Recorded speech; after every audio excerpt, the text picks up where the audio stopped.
Welcome back to Hardball. We're back with the 39th President of the United States, Jimmy Carter. His new book is called Palestine, Peace, Not Apartheid. And President Carter, why did you use the word apartheid in the book's title?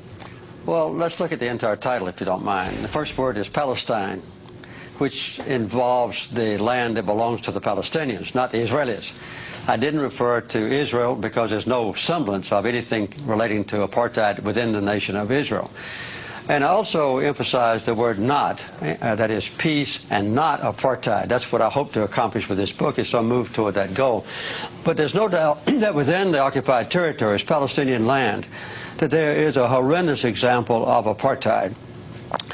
The occupation of Palestinian land, the confiscation of that land that doesn't belong to Israel, the building of settlements on it, the colonization of that land, and then the connection of those isolated but multiple settlements, more than 200 of them, with each other by highways on which Palestinians can't travel, and quite often where Palestinians cannot even cross.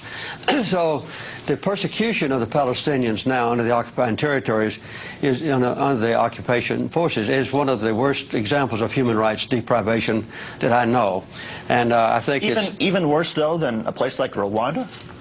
Yes, I think, yes. You mean now? Yes. Yeah, I think the impression now of the Israelis, of the Palestinians by the Israelis, is worse than a situation in Africa like the oppression of Rwandans and the Civil War. I'm not going back into ancient history about Rwanda, but right now, the persecution of the Palestinians is one of the worst examples of human rights abuse I know, because the Palestinians... When you're talking about right now, you're not talking about, say, I'm not talking about ancient history, no. Well, Rwanda wasn't ancient history, it was just a few years ago. You can talk about Rwanda if you want to. I want to talk about Palestine.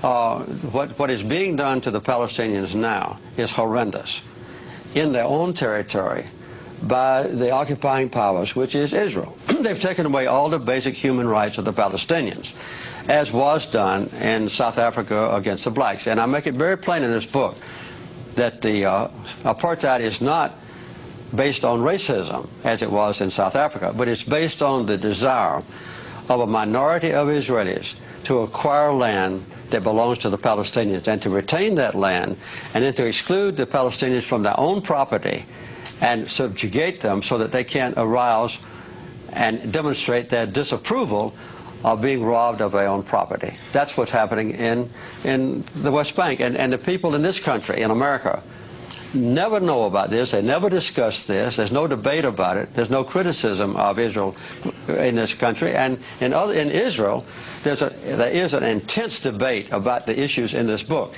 In this country, no. I agree. I mean, I wish we had that sort of debate that they're having in Israel. I wish we had that in the United States. But give us a sort of sense, how much of the responsibility for the conflict, the Israeli-Palestinian conflict, do you think belongs to the Israelis for their tactics like seizing land and occupying territory that didn't belong to them? How much of it is the responsibility of the Palestinians for their suicide terror attacks and their bombings within Israel proper? Well, as a matter of fact, the basic cause of the conflict is a sustained occupation of other people's land by the Israelis. And this is a direct violation of United Nations resolutions. It's a direct violation of the International Quartet's roadmap. It's a direct violation of the commitments that leaders of Israel have made in the past at Camp David when I was president and in Oslo, promising that Israel would withdraw from occupied territories. They have failed to do so.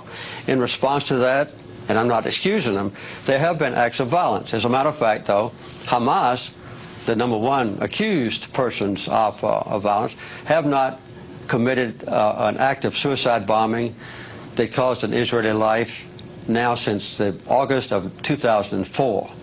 And I hope that they won't do that anymore. Other participants of the Palestinian society, smaller ones, have committed some atrocities.